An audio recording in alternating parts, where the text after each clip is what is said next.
Hello, everyone. Hey, Louise. Hi, Kim. Hi, everyone. Welcome back to another.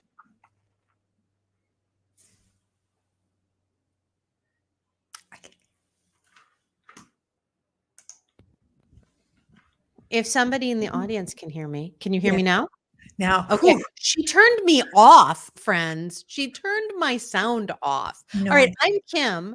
I'm a I'm life and Louise. business. No, I'm not even letting you talk right now. I'm a life and business alchemist for change makers, thought leaders, and paradigm shifters who are creating social impact in the world. Louise, what the hell are you doing in the world?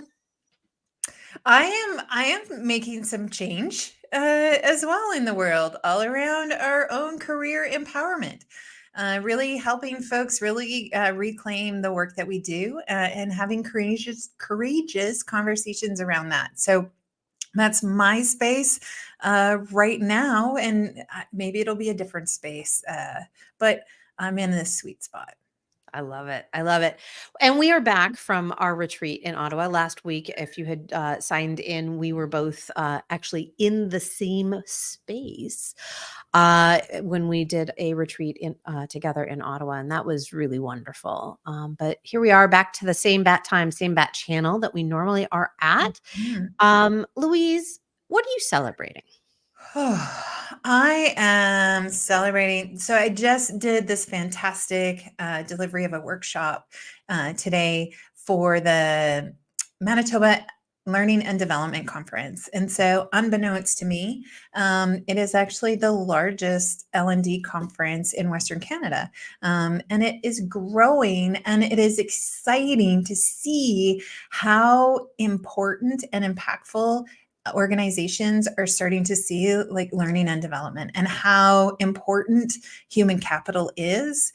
And that's really exciting. And I got to talk about what I love to talk about around career empowerment and helping leaders have those conversations with their teams and helping people have those conversations with their leaders.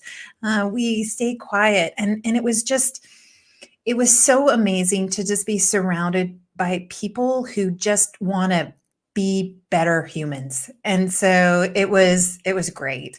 And I met Corey. So back a few episodes, we had Corey Keller on, and so I got to meet him in person. So it was just lovely to be in a space of folks who are just, yeah, like I said, trying to be better humans. It was fantastic.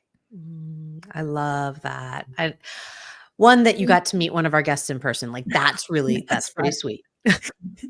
That is pretty sweet. And two, that you were just in that really juicy spot of like these are people that it sounds like it felt really good to be in the company of them, and you got to present to them. Yeah, it was really fantastic. And to hear the struggles that people are having too, right? You and I, we connect with our clients, we connect with our audience, and when we can hear that like really firsthand, when we can almost see it, then it just reinforces that we're doing good work and we're putting good things out into the world that people need. And so it's that's part of it too, is yeah, just being in that space and celebrating that, and maybe celebrating that we're in the struggle together too. Yeah. Yeah. Oh my gosh, I just had that conversation actually twice today. So normally on Fridays, the time before we go live is a little bit more it's less front facing, so I don't deplete all my energy before we come onto the show, and then I'm, front facing. I actually had 3 networking calls today before today's show, and they were all amazing Mhm. conversations with amazing humans doing amazing work in the world. And that place of, we're all struggling, right? Mhm. We are. Um, we're human. And part of being human means we struggle. And yet we push that away so often, right? We keep that behind closed doors. Maybe we share it with our closest people, but in the world of work, right? We don't talk about those things. Yeah. And when we're networking, we don't talk about those things. And when we're building our businesses, we don't talk about those things. And when we're on the front lines advocating for something, we don't talk about those things. And yet we're leaving a huge component of being human out of our existence when we're not saying, hey, this is a little crunchy for me, right? We start this week every week we start every week with our conversations with looking at celebrations. And I think we have done a pretty good job of looking at those celebrations as sometimes it's like, you know what, I'm celebrating, I'm upright. Mhm.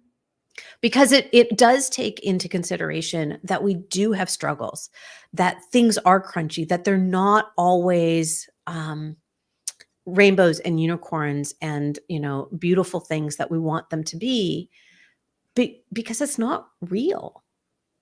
Like nobody's asking us to walk around completely regulated and in this state of joy and bliss all the time because it's not real. I mean, I've never talked to a Zen Buddhist monk, but right, and who's looking for enlightenment personally. I mean, maybe I have. Maybe I've talked to a former one. But even listening to Jay Shetty, who is a former one, right? Like that's what he did, and he Yeah. even said, looking for enlightenment is not about being blissed out all the time. It's about being very human. So I'm really glad that you had that, and my celebration is I'm celebrating you. Oh, thanks. Yeah, I'm celebrating that you had that opportunity today to really experience that. That is absolutely worth celebrating, and I'm celebrating the conversations, along that same vein, I'm celebrating those conversations that allowed us to connect human to human and allowed us to have the conversations that aren't when we say networking calls, like most people are probably thinking, oh, you just tell each other about what you do for business. That is not, my friends, if you ever jump on a networking call with me, that is not what you're going to get. We will get to business, but like, I want to know who you are, what makes you tick, and what's underneath everything. Because Yeah. we are humans. We want to share that experience. Yeah. And I think that's actually a really great segue into our topic today around redefining career identity, because I think it's a little bit about how we identify with our careers, but how our careers identify with us. Like it's a Ooh. two-way street there, right? How our careers identify with us. Like, Yeah. that's a mic drop moment right there. That really is, because how often do we think about, I know you and I do, right? It's who we are, and it's how we got to where we are. But how often do you, dear listener, think about how is your career identifying with you? And if you own your own business, how is your business identifying with you?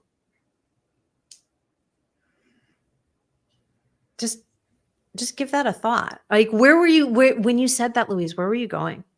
Well, it's about like, so you were talking about a networking call and how you really want to get to know someone, right? And how we really connect with people, have a genuine connection with people when we get to know them on some other level than what they do for a living.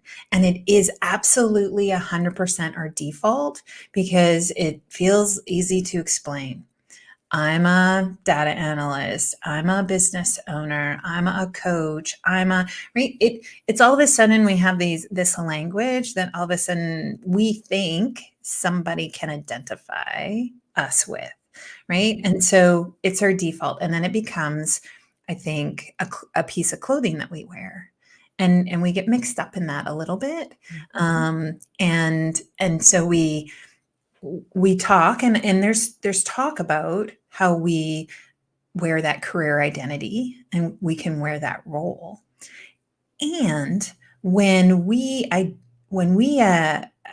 our careers identify with us, that's really, I think, where there's so much growth and opportunity to connect with your job, with your career in a completely different way.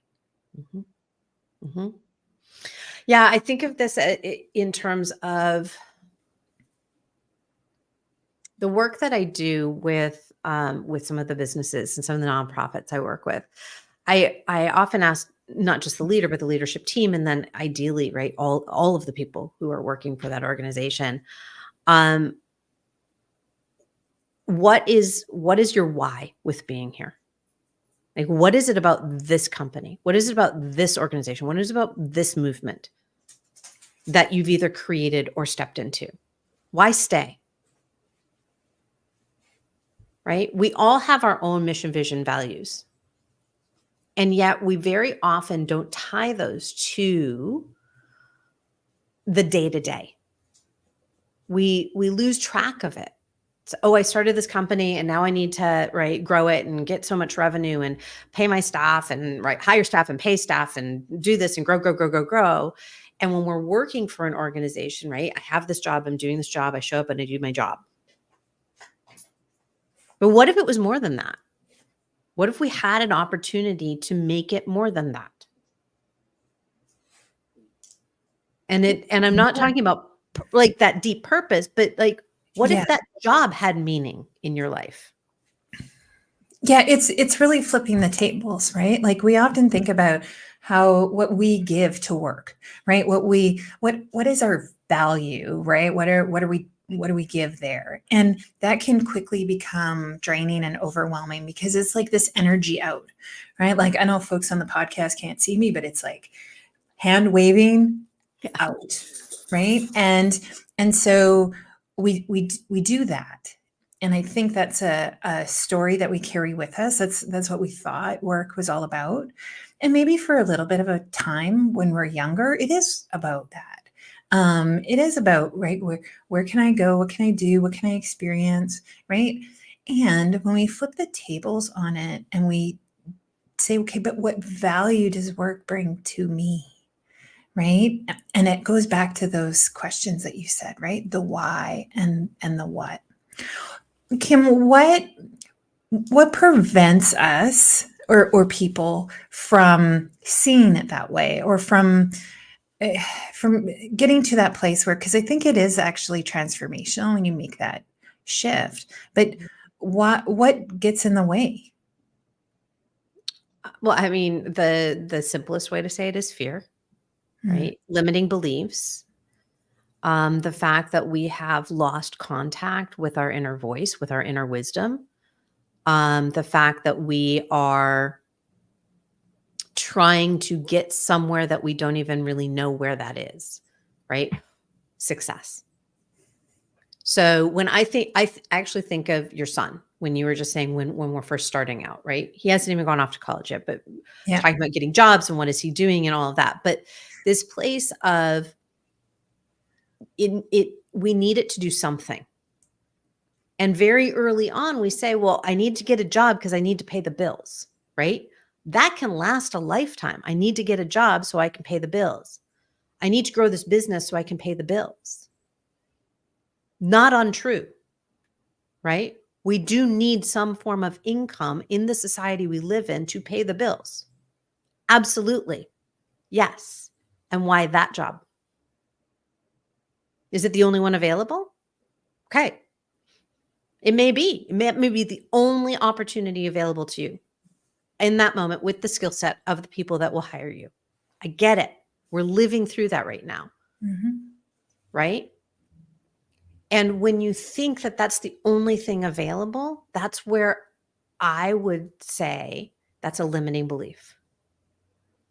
Right? Because there are always other options. We have a very narrow view of what we think work is and how we can get paid. And it's been designed that way. It's been designed that way to keep workers working. And what we're seeing, I'm going to step on a little soapbox here. What we're seeing is we're starting to dissolve that, right? Gig economy, the number of entrepreneurs on the rise, the number of small businesses that are being started. Is it easy? No. It's an option, though. It's an option. And so how we identify, right, with this idea of re-identifying your career identity, like what if you re-identified what work was and how you get your income? What do you think? What do you think gets in people's way from thinking about it this way? Well, very much it's that this is what I know. Like we don't know what we don't know. And where I believe where it comes down to work is we do get what is there? I think 7 professions in the world. At least that's what I thought when I graduated high school, right? Like you count them on 2 hands. And that's just not true. It never was true, but it's really not true now. But we kind of stick to this idea that what work is, or even what a career is, because we have been taught that it's only these things. It's only this way. What growing up, my dad believed I should be a doctor. Period. He had my university picked out. He knew my court, right? Like that's what he believed, that the only way to be successful, that I shouldn't do what he did. He was a successful police officer for almost his entire life, right? I shouldn't do that. I should do this. And so we get the should, and it very much limits our view of what work is, but also how work is supposed to feel. Mm. How is work supposed to feel? Me personally, Yeah. spacious, joyful, light, challenging. I don't know. Those are 4 words that come to mind. You? Well, all right. If anybody's been listening for half a minute, I hate the word work. I just hate it. I don't like it. When I think of quote unquote going to work, it makes me feel tense, small, constricted, a little nauseous. So if I want to redefine that for myself, if I want to think about what I do and understand that what I do is work, then those are the words that you came up with are very much in alignment with what I actually do feel. Excited is another word that comes to mind. I'm like, I'm excited. I get excited even when it's challenging. I get excited even when it's been a really shitty day, right? Because it's what I'm creating. And so that's probably another word, is creativity, right? There's a little bit of control in there too. Like, right?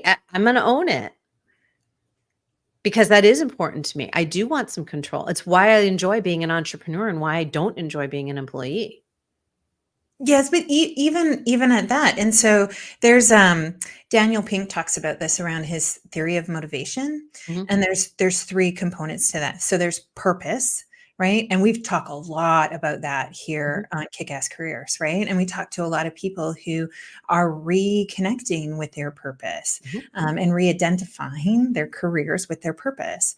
The second component of motivation is mastery. We all have this desire to be good at something, right? And we want to, and we do. And some of us like love it and just keep, right, growing and growing and growing that skill. And other folks is like, master it, done, go to the next, go to the next, go to the next. But there's this, right? It means different things. Purpose means different things to people. Mastery means different things to people, but we all desire that. And the last one is autonomy. And that we feel really, really motivated and connected to the things that we do and the people in our lives when we feel like we have choice and we feel like we have control over what that looks like. And for some people, the control is give me a schedule and let me just like check off the boxes, right? But there's an autonomy in that. There's a recognition of like, this is what I need. And this is autonomy to me, that I get to do this. And when we can pull of those 3 components together, like just imagine when we know what those things are for us, and we actually are in a space where we get to like create those things and be connected to that. Like talk about motivation, like talk about like changing the world of work. That feels really, the word is inspiring and kind of tingly to me to think about that. Yeah, it is interesting because it goes to leadership, right? So as a leader in my own organization, absolutely, I would say I feel those 3 things. As a leader, and when I was leading in other organizations, I was never number 1. I would be like number 2, number 3, somewhere up in the top though. And I never felt those things. And some of it I will own, right? And I think this is important to say and to hear, is that a lot of that because I didn't feel it, a lot of it was my internal understanding of whatever hierarchy was there, Yeah. what it meant to work, Yeah. what it meant to be a good employee. And by changing that, by allowing ourselves the space to change that, how could we change our relationship with whatever type of work we're doing in the world? Hmm. Right? Yeah. It's really about owning and rewriting your career story, right? Yeah. And really recognizing that. But we struggle because we feel these pressures on work. We feel this pressure in society to, right, to do something or be something that doesn't really fit with our values or align with who we are. And then it gets really, really crunchy, and it gets hard to be able to uh take that time to rewrite your story, right? Because it does take time. It takes that self-reflection. It takes a guide, sometimes a coach, to help you work through that with some really great questions. And and yet we're trying to fit this all into our busy lives. Yet so important to take that time to figure out what your career story is, because I think that's really what we're talking about, is like, how do you own your own career story, and figure out what that is. um, yeah. Yeah, I would agree. I mean, I think about while you were sharing that, I was thinking about when I stopped being an attorney, stopped being a practicing attorney for somebody else's firm. I need to like correct that. Stopped being an attorney for somebody else's firm and hung out my own shingle and was an attorney for my own firm. I chose to do transactional law and a little bit of nonprofit law because of what I want, how I wanted to show up. And it was really, it was visceral, and I may have shared this story before. It was visceral about when I took my suit off for the last time.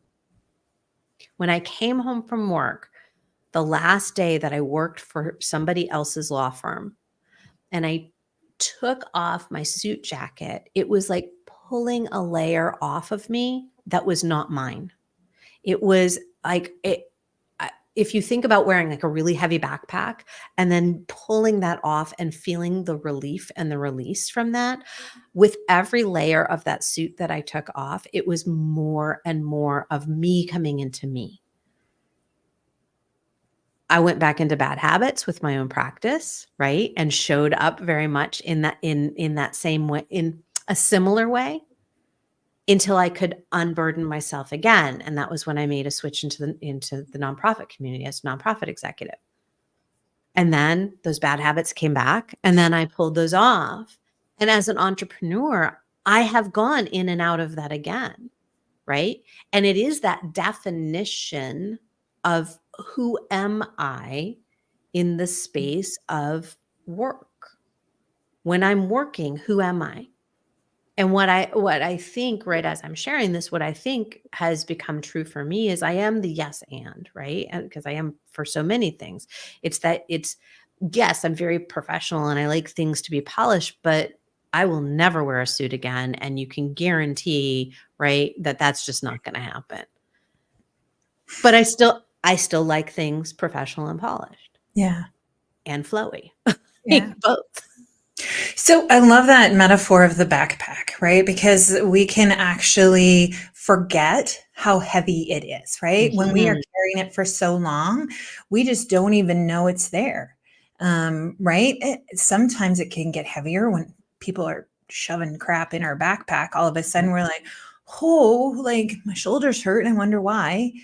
But but the whole idea of like taking it off and putting it down, or you peeling off your suit so that you can actually feel who you are without that. Yeah. Yeah. Who, Yeah. like, It's yeah, like, profound.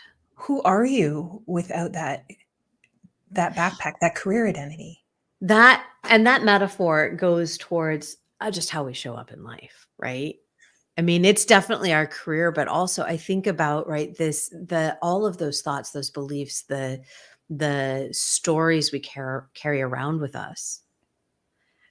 If we set them down, I was having this conversation yesterday with this amazing human being, and we were talking about being able to truly hear our core voice, our inner wisdom.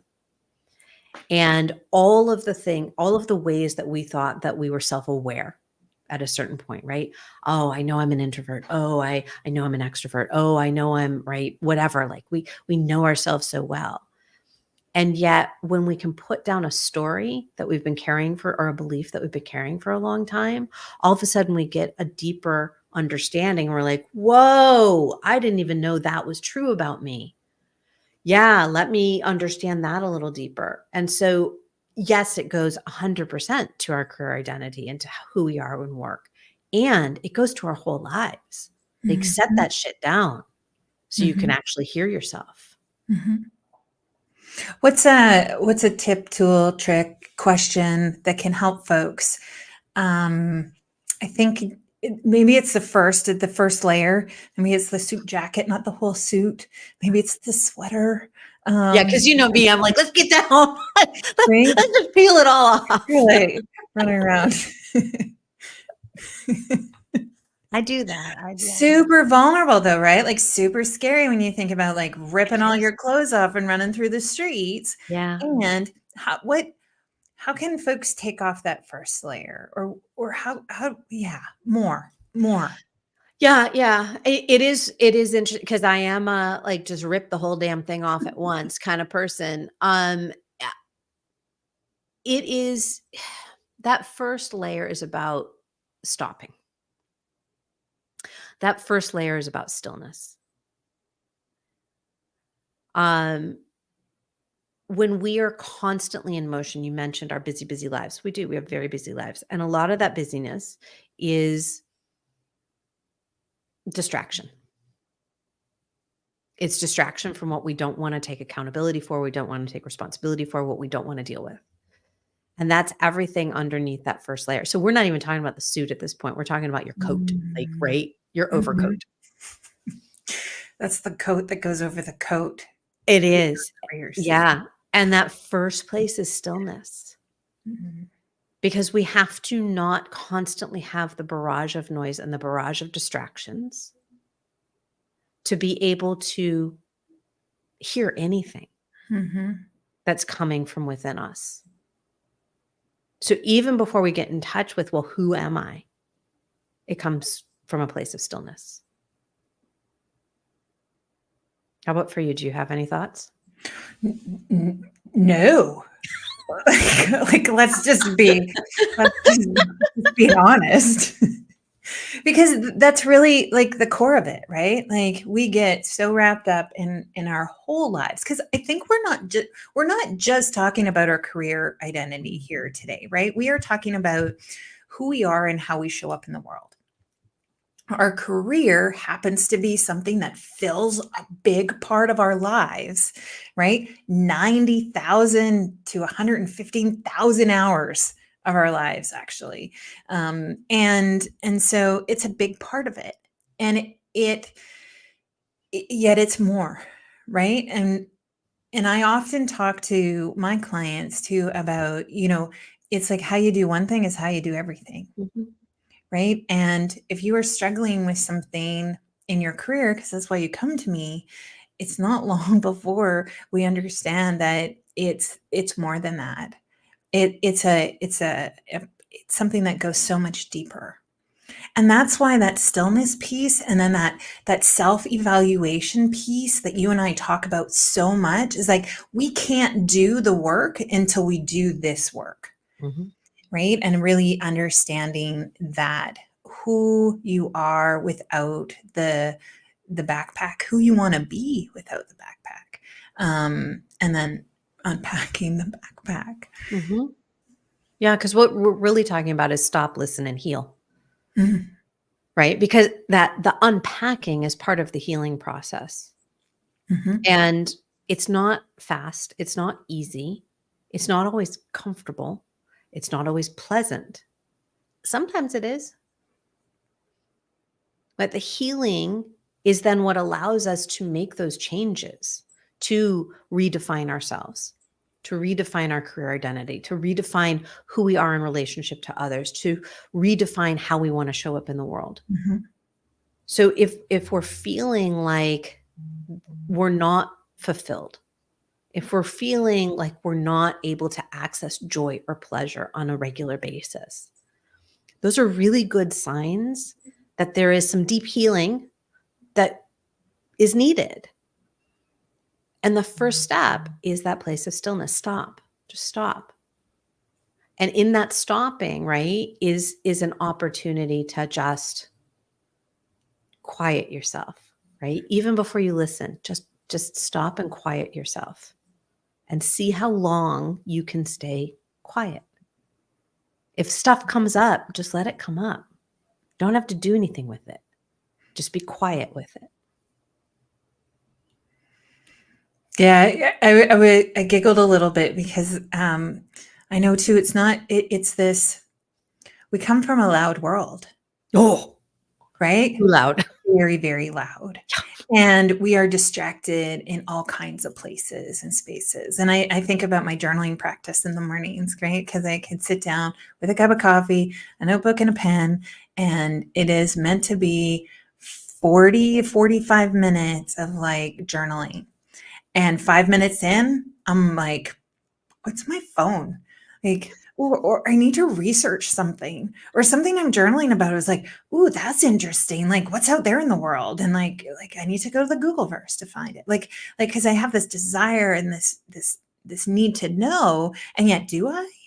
Right? Because that's not the whole purpose of sitting there, right? Journaling, and in the pausing of that action, like even when I'm like, I don't know what to write, but I'm just going to sit here and be quiet.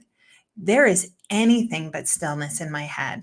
There are four voices all fighting to be loud, plus this desire to, right, feed the dog, start my day, right, throw in some laundry. Like all of those things are all competing for my attention, even in those moments where I feel like I'm doing nothing, air quotes there, Mhm. right? And so it is, I think it's a constant struggle to find that, but yet when you can break through, then it's like the seed, right? Breaking through the soil, and like it's like, oh yeah, now that's what that is. That's what real stillness is. And maybe it only happens for 15 seconds or Mhm. 30 seconds to start, right? Don't think you're going to sit down and get to that place of 45 minutes of, right, of whatever. It's these small, tiny, tiny moments. And it can come doing all kinds of things, right? Yeah. Oh my gosh. Yeah.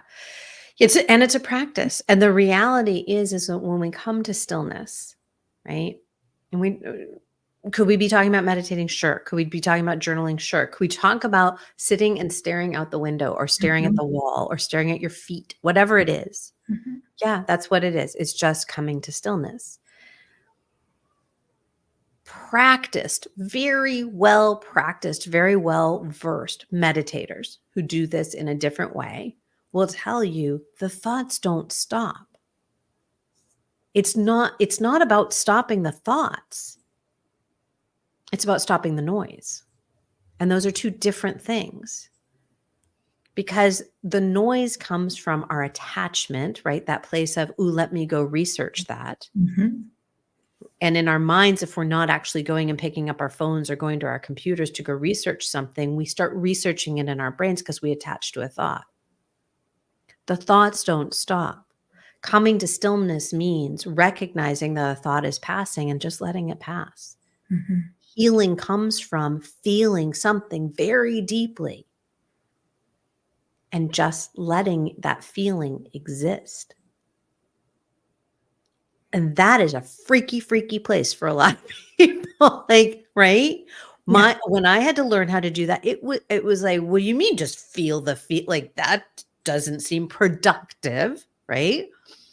Don't I do something with nope, just feel it. Just experience it. Because in this whole place where we keep talking about human being versus human doing, being means you're not doing something with the beingness. Right. So allowing yourself to just be, just to experience the thought, right? You're sitting there, you're just, okay, I came to a place of stillness. Why is my dog snoring so loudly? That is the thought that literally just went through my head. If I attached to it, I would look under the desk. I'd see if he was okay. I'd be like, okay, that's a little weird. And I continue down that path versus why is the dog snoring so loudly? Just exists. The question just exists. Nobody has to answer it. Nothing has to be done about it. It just exists. And yeah, it can be a really freaky, freaky place. But that's the entrance point. That's the entrance point to us being able to start to redefine anything in our lives. Mm-hmm. Because otherwise we're just putting a Band-Aid on a severed arm. Yeah, absolutely. And it's not that I find it interesting because oftentimes, not sometimes, I think most of the time, we have to be in this crunchy place to say, hey, I want to do things different, or I want to explore different things. And sometimes, let's just put that out there. You don't have to wait for it to feel crunchy to lean in, right? Yeah. Oh yeah. I just got really excited when you said that. Yeah, you don't. Like we are here every week talking about kick-ass career conversations, oftentimes with guests and sometimes on our own, about, right, like when it felt crunchy, this is what I did. When I turned left, I should have turned right. I kept going straight and then I hit a wall. Like, we talk about these things because we feel like it's really, really important for people to understand, like, career journeys look like all kinds of things. And we're talking about careers as like all kinds of things, right? There is a vastness to this word careers and how it shows up in our lives. And so that's why we're here every week, is to talk about that. And we talk to people who've gone through the crunchy and done that. And just imagine if you did some of this inner work and this self-reflection and you came out to say, of course I'm doing the right thing, right? Of course I'm on the right track. Holy smokes, you would just be zipping down the track. Right? Because you have that energy, that fuel, that you know that you're doing the right thing. You're not pulled, right, in these other directions. And then we can really make progress in what it is we want to put out into the world. But we don't have to wait for it to feel crunchy or horrible. This is the checking in. This is the growth opportunity that we're talking about in our lives. And how do we gain our autonomy on that, be more in control, so that we don't hit a wall. We see it well before it comes. Like, whew. Yeah. Well, and it circles back to what you said at the beginning, right? About being with a group of people and saying, we're sharing in a struggle. The struggle, right? We all have struggles. We all do.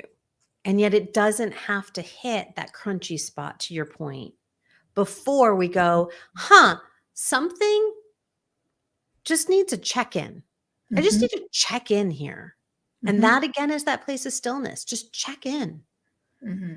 Checking in with ourselves gives us the information that we're looking for. And yes, it can get to that place of needing to spend a lot of time healing if we haven't done it, or we haven't done it in a long time.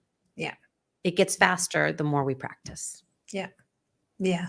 So, Louise, what do we want to make sure that people are walking away with from this conversation today? I think that it's all around, like, where do we begin, right? Where do we really start? And hopefully on our journey here in life, that, like, we can start anytime, but it is that self-reflection piece, right? And there's so much power in the pause, in all kinds of places and spaces, but especially here when you're doing this work on redefining your career and who you are, and what it is to you. It all starts with that. Like, we can't hear the answer if it's so noisy, and we're so busy. And so I think that's really my takeaway too, and something I'm going to put into practice over the weekend. Yeah. Yeah. I love going back to the beginning of the conversation of redefining how your career fits with your identity. Yeah. right? And giving yourself permission to look at that, because Mhm. that opens all sorts of doors for you. Yeah. Well, and know thyself, right? Like Know thyself. your career can't fit into your identity if you don't know what that is. And so I think that's our offering for today, is Yeah, just to slow down and take a look at that. absolutely. So Louise, who do we have coming up to join us, and what are we going to talk about next week? stepping out of overwhelm with the fabulous divas. The 90-day divas are joining us. There's 3 of them. It is going to be a hoot here next week. I said it, a hoot. Maybe I Hoot. could say it with a No, New don't do it. Zealand Just don't accent. do it. No, Okay. don't do it. Um, It's going to be a hoot and a holler. a hoot and holler. So join us. Don't miss that next week. It's going to be a fantastic conversation with the divas. And if you need more of us, you can always find us anywhere you listen to podcasts. We're on YouTube, and you can flash it up. YourKickassCareer.com is where we are at. Please go there, check out what we have going on, and please connect with us on LinkedIn or any of those socials. But really, LinkedIn is where I'm at. That's where she's at. But You can go to the other notice socials. the most important thing is that find I'm Louise on LinkedIn. I'm the one doing the talking right now, so you can find me. Yeah, you can find me those places too.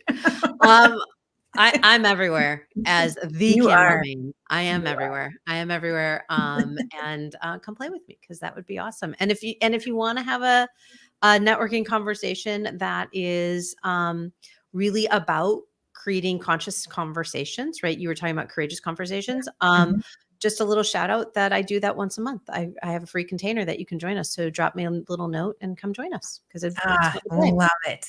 Love it. So, all right, my dears, we will continue this conversation next week with 3 fabulous women from down under. I guess New Zealand is still Down under? considered down under. I don't know. Okay, but they're from New Zealand and we're in Canada. It's going to be fun. All right, everyone. Have a good week. Take care. Bye for now.